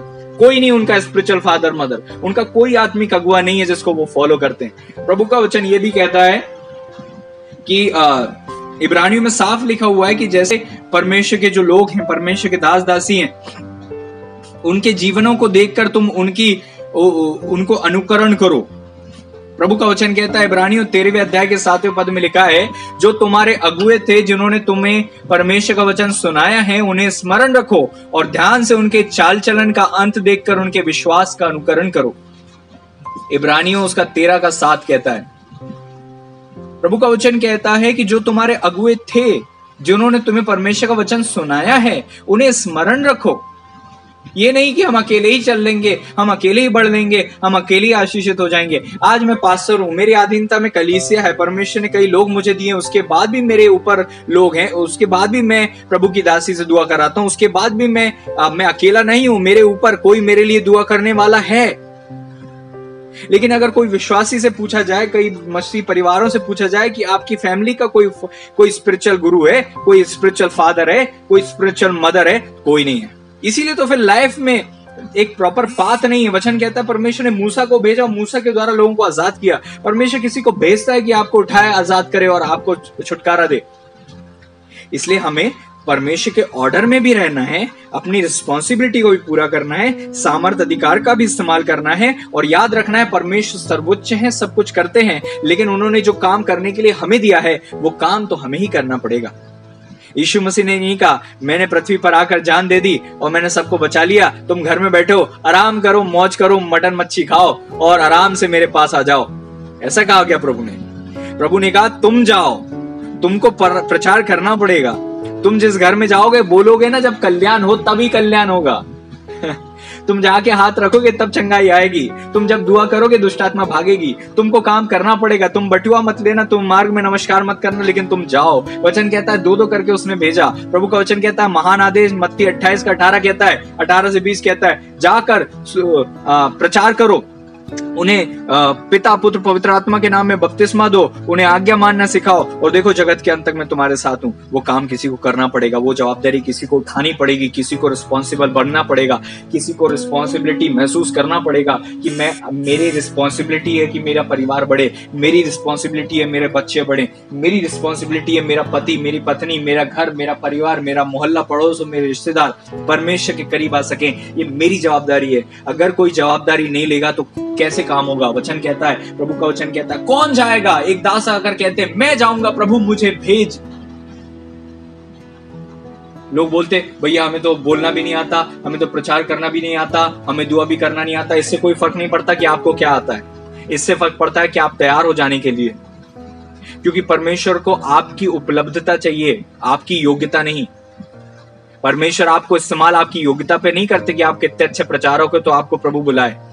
जिस दिन पहला प्रचार मैंने किया था उस दिन मुझे पता भी नहीं था कि प्रचार करना है। थोड़े टाइम पहले ही आप प्रभु के दास ने कहा, मैंने थोड़ा बहुत बाइबल पढ़ी और मैं प्रचार करने खड़ा हो गया। मैं 11 मिनट तक पन्ने पलटा रहा था, मैं कांप रहा था, मेरे हाथ कांप रहे थे और बाइबल भी हिल रही थी जब मैं प्रचार कर रहा था। परमेश्वर ने किसी को सिखाकर नहीं इस्तेमाल करते, परमेश्वर इस्तेमाल करते करते सिखाते हैं। इसलिए याद रखो, प्रभु को आपकी उपलब्धता चाहिए, योग्यता नहीं। क्योंकि परमेश्वर अगर आप उपलब्ध हो, परमेश्वर आपको यूज करेगा और धीरे से आपको योग्य बनाता जाएगा। आपको बस इतना कहना है, प्रभु मैं तैयार हूं। ये नहीं हम कैसे करेंगे, कैसे होगा, क्या पता होगा नहीं होगा। प्रभु का वचन कहता है, जो हल पर हाथ रखकर पीछे देखे वो मेरे राज्य के योग्य नहीं है। कितने ऐसे हैं जिनको अवसर मिला और वो पीछे चले गए। ऐसे ही अवसर एक बार एलीशा को मिला था। एलीशा के ऊपर एलिया आकर उनका अपनी चादर डालकर चले जाते हैं और एलिशा दौड़कर एलिया के पीछे, मुझे जाने दे, अपने पिता को मैं विदा करके आऊंगा, तेरे पीछे चलूंगा। और वचन कहता है वो जीवन भर जब तक एलिया धरती पर थे उनके पीछे पीछे चले और उन्हीं का हाथ धुलाया करते, उन्हीं की सेवा किया करते और कहते हाय मेरे पिता, हाय मेरे पिता। जब वो इस प्रकार से जीवन जी रहे थे, रिस्पॉन्सिबिलिटी को अपने ऊपर लिया और फिर परमेश्वर के सेवक के पीछे चलते रहे, उनके विश्वास को देखकर अनुकरण किया और फिर हम देखते हैं कि उनको खुद की भी सेवा मिली और योग्यता और जवाबदारी उनको परमेश्वर ने बहुत बड़ी दी। आज आपका समय है, आज मेरा समय है, आज आपका समय है। हो सकता है आप आज पास्टर नहीं हो, सेवक नहीं हो, सेविका नहीं हो, लेकिन परमेश्वर आज कुछ ना कुछ आपको जवाबदारी दिया होगा। अगर आज आप छोटी छोटी जवाबदारियों में विश्वास योग्य बनोगे, कल बड़ी जवाबदारी आपको मिलेगी। जब मैं सेवा में आया था, मेरे को सेवा में सबसे पहले पास्टर का पद नहीं मिल गया। मेरे को सेवा में सबसे पहले ये चीज मिली थी कि जब चर्च लगेगा तुमको दरी उठानी है और दरी, चर्च लगने के बाद दरी बिछानी है और अपने घर जाना है। मेरी ये जवाबदारी थी। मैं दरी उठाया करता था, दरी बिछाया करता था, प्रभु के सेवक के साथ मार्केट जाया करता था, उनके लिए सब्जी भाजी लाया करता था। मेरी ये जवाबदारी थी।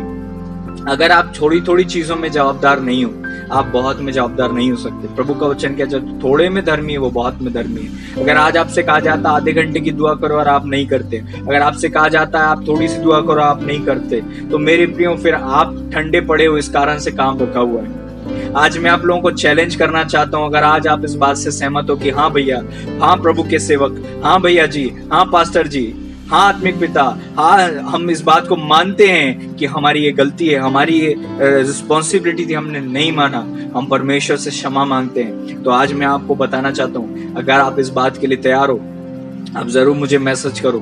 मैं आपको बताऊं एक पास्टर कितना अच्छा रहेगा, इसकी जवाबदारी कलीसिया के ऊपर होती है। जब पतरस बंदी गृह में थे, कलीसिया लौ लगा के प्रार्थना कर रही थी, इस कारण से दूत आकर कलीसिया में उस पतरस को छुड़ा लिए।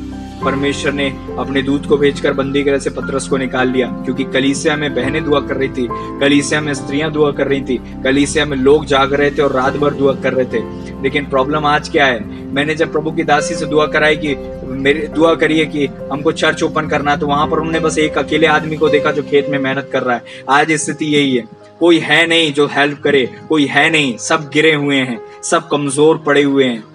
और मैं नहीं कह रहा हूं कि मैं ही अकेला हूं, मैं ही अकेला धर्मी हूं, मैं ये नहीं कह रहा हूं। मैं कह रहा हूं कि आज हमें अपनी जवाबदारी को पूरी करने की जरूरत है। आज आपको अपनी जवाबदारी को पूरी करने की जरूरत है। कलीसिया में अगर कमी घटी है तो कहीं ना कहीं हम दशवांश नहीं दे रहे, इसलिए कमी घटी है। कलीसिया में अगर कोई हार रहा है, कोई बीमार है, कोई परेशान है, उसका कारण ये कि हम दुआ नहीं कर रहे। कलीसिया में तकलीफ है, उसके कारण ये कि हम सो रहे हैं, मैं और मेरा घराना, और उसके बाद हमें नहीं पता क्या होना है। उसके बाद भाड़ में जाए जमाना, हमें कोई मतलब नहीं किसी से। ये हमारा मन है या ऐसी हमारी सोच है, इस कारण से हम हारे हुए हैं। प्रभु का वचन कहता है, जो जो उन दिनों को आते देखो त्यों तो तुम संगति किया करो, प्रार्थना किया करो। लेकिन हम तो व्यर्थ की चीजों में फंसे कि वो पास्टर ऐसा, वो पास्टर नहीं ऐसी, उसका परिवार ऐसा, उसने ऐसा बोल दिया था ऐसा। 5 साल पहले, 3 साल पहले, 2 साल पहले, साल भर पहले, 6 महीने पहले जो बात थी, आज तक उसको लेकर बैठे हुए हैं। प्रभु का वचन कहता है, जब तेरा भाई अपराध करे उसको 7 के 70 गुना माफ कर। लेकिन हम तो पुरानी बातों को आज तक रखे हुए, और उस कारण से हम अपने आत्मिक जीवन को नीचे रखे हुए हैं। मैं जानता हूं कई ऐसे लोगों को जो इस प्रकार की चीजों में फंसे हुए हैं और अपनी रिस्पॉन्सिबिलिटीज से दूर है। मैं आज आपको चैलेंज करना चाहता हूं, अगर आपको लगता है कि आपकी दुआ की जरूरत है कलीसिया को, अगर आज आपको लगता है आपकी दुआ की जरूरत है पास्टर को और सेवकाई को, तो मैं आपको चैलेंज करना चाहता हूं और मैं आपको अवसर देना चाहता हूं। अगर आप लोगों को ऐसा लगता है तो कम से कम आधे से 1 घंटा आप अन्य भाषा में दुआ करने का जवाबदारी लीजिए। कम से कम 1 घंटा अन्य भाषा में दुआ करने की जवाबदारी लीजिए। 24 घंटे में से कोई सा भी टाइम जो आपको सूट करे। सुबह 4 बजे से टाइमिंग चालू होगी, सुबह 4 बजे से टाइमिंग चालू होगी। अगर आपको 4 से 5 टाइम दिया जाएगा तो अगला व्यक्ति जो आएगा उसको 5 से 6 दिया जाएगा। इस प्रकार से हम उसको टाइमिंग को चालू करेंगे। और उसमें किसी को, वो चेन प्रेयर के रूप में नहीं है कि आपको किसी को फोन करना है। आपको किसी को ना फोन करना है, ना आपको किसी को कुछ बताना है। बस आपको इतना बोलना है, दिन में ये घंटा जो है मैं दुआ करने के लिए बैठूंगी।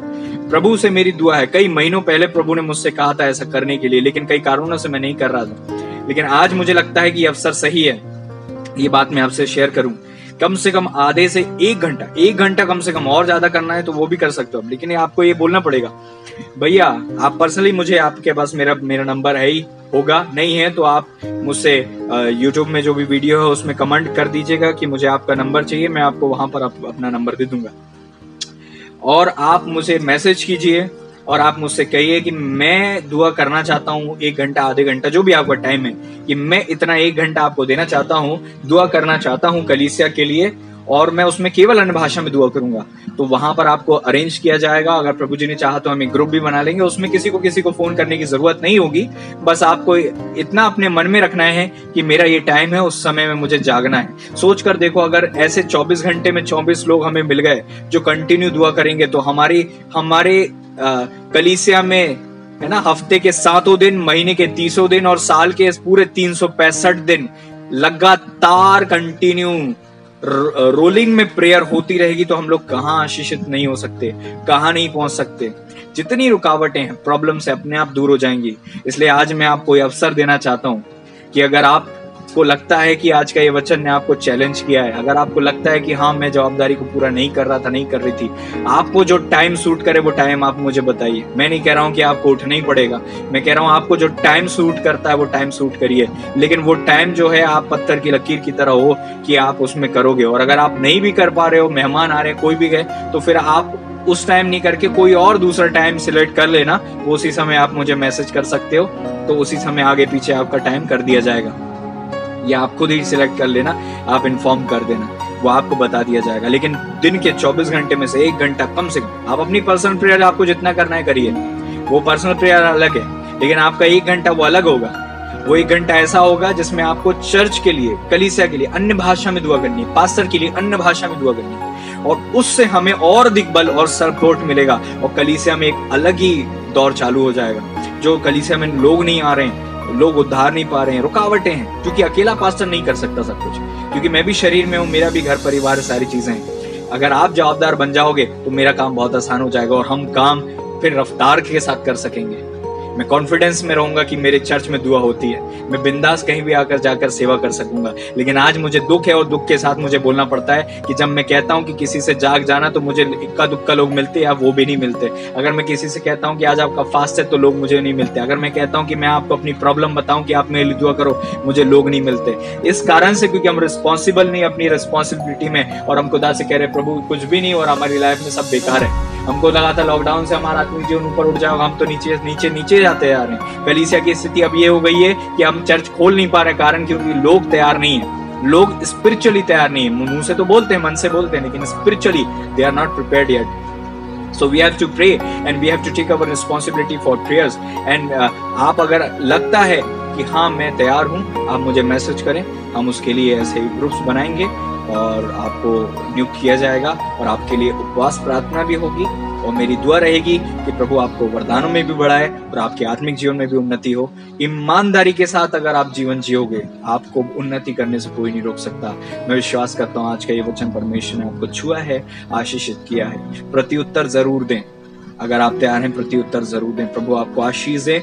अगर आपको अगुवाई होती, मैं फोर्स नहीं करूंगा, अगर आपको अगुवाई होती है तो आप करिएगा, लेकिन मैं विश्वास करता हूं अगर परमेश्वर अपने सेवक के द्वारा आपसे बात करता है, हालेलुया, तो ये बहुत मुश्किल ही है कि वो बातें गलत होंगी। हालेलुया। प्रभु आप सबको आशीष दे, आपकी रक्षा करे। God bless you. आइए हम दुआ करें। प्रभु जी हम धन्यवाद देते हैं आज के इस वचन के लिए जो आपने दिया और सबको आशीष दी। हम धन्यवाद देते हैं प्रभु, आपका वचन मेरे पिता हमारे लिए हथौड़ा भी है, तलवार भी है, आग भी है और मेरे प्रभु छुटकारा भी देता है। मांस मांस गूदे गूदे को आर पार छेदता है और हमारे अंदर की बातों को ऊपर लेकर आ जाता है और हमें अपनी असलियत और अपनी प्रभु जी कमजोरियां मिरर में दिखा देता है और हम जान जाते हैं कि हम यहाँ कमजोर थे और यहाँ हम प्रॉब्लम में थे। इस कारण से मेरे प्रभु आज का ये वचन हमें चैलेंज किया है, हम अपने जीवन को आपको देते हैं। आपकी इच्छा कलीसिया में अपने और मेरे जीवन और परिवार में सबों के जीवन पूरी और एक को आप ब्लेस कीजिएगा लॉर्ड। हफ्ते भर इनका जीवन आशीषित हो, उपवास करें, प्रार्थना करें, जवाबदार बने, आपके पीछे चलें और आपकी इच्छा पूरी करें। क्योंकि मेरे प्रभु हम शत्रु को काम करने देते हैं इसलिए वो काम करता है। उसके पास सामर्थ्य नहीं, उससे बड़ी सामर्थ्य हमारे पास है, उससे बड़ा अधिकार हमारे पास है, लेकिन हम उसको यूज नहीं करते। आज हम अपनी अथॉरिटी को लेते, अपनी सामर्थ्य को लेते और आपके चरणों में आकर आपसे कहते हम आपके साथ निरंतर समय बिताएंगे और आपसे कहेंगे मेरे प्रभु आप हमारे परमेश्वर हैं। हम आपकी लॉर्डशिप को, आपकी किंगशिप को अपनी लाइफ फैमिली में हम मांगते हैं, प्रोक्लेम करते हैं और हम रिसीव करते हैं और हम आपसे कहते हैं हमारे घर परिवार परिस्थिति कलीसिया के आप प्रभु हैं। हमारे घर परिवार परिस्थिति और कलीसिया के आप ही राजा हैं, आप ही महाराजा हैं। आप हमें लीड और गाइड कीजिए लॉर्ड। हम आपकी अथॉरिटी के अधीन आ जाते हैं, हम आपको स्वतंत्रता देते हैं प्रभु पवित्र आत्मा परमेश्वर जी कि आपका कार्य हमारे घर परिवार परिस्थिति कलीसिया और हमारे भविष्य वर्तमान में हो, ताकि मेरे प्रभु जीवन के हर क्षेत्र में आपकी इच्छा और महिमा हो। धन्यवाद देते हैं आपने ऐसा कर दिया। आदर महिमा आपके चरणों में रखते हैं। हमें और अधिक वचन के ज्ञान को आप प्रकट कीजिए ताकि हम सत्य को और अधिक जानते जाएं। जितना हम जानेंगे उतने हम आजाद हो जाएंगे। हम विश्वास करते हैं, आपको महिमा देते हैं। आज के वचन से आपने ब्लेस किया है। आपकी महिमा और आपकी महिमा हो। बीती रात में प्रभु जी कई बेटे बेटियों को आपने ओ मेरे पिता नकारात्मक प्रभु जी समझौते करने से बचाया है। आपको धन्यवाद देते हैं। आदर महिमा आपके चरणों में रखते हैं। प्रभु यीशु मसीह जी के महान पवित्र सामर्थ्य नाम में हम मिलकर धन्यवाद के साथ इस दुआ को मांग लेते हैं। आमीन आमीन आमीन। प्रभु जी का धन्यवाद हो कि प्रभु जी ने अपने दूतों को भेजा और उनकी प्रभु के दूत हमारी रक्षा करते हैं, हमारी हेल्प करते हैं। ये परमेश्वर की आज्ञा से होता है। इस बात के लिए प्रभु जी का धन्यवाद हो। आइए हम आशीष वचन ग्रहण करें। अब हमारे परमेश्वर पिता का प्रेम, पुत्र प्रभु यीशु मसीह जी का अनुग्रह और पवित्र आत्मा परमेश्वर जी की गहरी संगति सहभागिता हम सभी विश्वासी गणों के साथ प्रभु जी के दूर से आगमन तक युगानुयुग होती रहे। प्रभु आप सबको आशीष दें, आपकी रक्षा करें। हफ्ते में एक दिन उपवास रखें। प्रभु आपको ब्लेस करें और जरूर मुझे पर्सनली मैसेज करें। पर्सनल मैसेज कीजिएगा, ग्रुप में मत कीजिएगा। पर्सनली मुझे सेंड कीजिएगा। मेरा नंबर आपके पास दोनों व्हाट्सएप होंगे। आप मुझे व्हाट्सएप कीजिए, मैसेज कीजिए, मैं आपको रिस्पॉन्ड करूंगा और उसके बाद फिर आपको नियुक्त किया जाएगा और ये काम हमें करना है। और कुछ लोग जानते हैं जिनको मैंने पर्सनली शेयर किया था, या मैं बहुत पहले से करना था लेकिन ये काम नहीं हो पा रहा था। लेकिन अब जो है परमेश्वर की इच्छा के अनुसार ये सारी चीजें होंगी। इसमें कोई भी नहीं, इसमें प्रभु जी की इच्छा पूरी होगी और आपको अधीनता में रहकर ये चीजें करनी होंगी और आपको अपना योगदान देना है तो आप जरूर दे सकते हैं। प्रभु आप सबको आशीष दें, आपकी रक्षा करें। आइए हम प्रभु की सिखाई हुई प्रार्थना भी कर लें और उसके बाद हम अपनी दुआओं में रहें, प्रार्थना में रहें, वचन भी पढ़ें और प्रभु में बढ़ते जाएं। आइए हम दुआ करें। हे हमारे पिता, आप जो स्वर्ग में हैं, आपका नाम पवित्र माना जाए, आपका राज्य आए, आपकी इच्छा जैसे स्वर्ग में पूरी होती है वैसे ही इस पृथ्वी पर भी पूरी हो। हमारे दिन भर की रोटी आज हमें दीजिए और जैसे हमने अपने अपराधियों को क्षमा किया है वैसे ही हमारे अपराधियों को भी क्षमा कीजिए और हमें परीक्षा में न लाइए परंतु बुराई से बचाइए, क्योंकि राज्य पराक्रम और महिमा सदा आप ही की हैं। आमीन फिर आमीन। प्रभु जी का धन्यवाद हो। जैसे हमने प्रभु की सिखाई प्रार्थना में कहा कि जैसे हमने अपने अपराधियों को क्षमा किया है, हमारे अपराधों को भी आप क्षमा करें। इसका मतलब ये, आपने भी अगर किसी को क्षमा नहीं किया, क्षमा करें, आगे बढ़ें। लाइफ बहुत छोटी है, छोटी छोटी चीजों में फंस कर ना रहें। अगर आप क्षमा नहीं करेंगे, आपके क्षमा नहीं होंगे। क्षमा करें, आगे बढ़ें और प्रभु आपको ब्लेस करें। God bless you. और प्रभु आप सबको आशीष दें, आपकी रक्षा करें। आमीन। मैसेज जरूर करें। God bless you. आमीन। Thank you Jesus, thank you Holy Spirit, thank you Lord आपके दूतों के लिए धन्यवाद, धन्यवाद आपके दूतों के लिए, थैंक यू लॉर्ड। आमीन hallelujah. Thank you Holy spirit Lord, धन्यवाद प्रभु यीशु राजा जी, धन्यवाद देते आपने मुझे इस्तेमाल किया। सारी आदर और महिमा में आपके चरणों में रखती हूं। यीशु मसीह जी के नाम में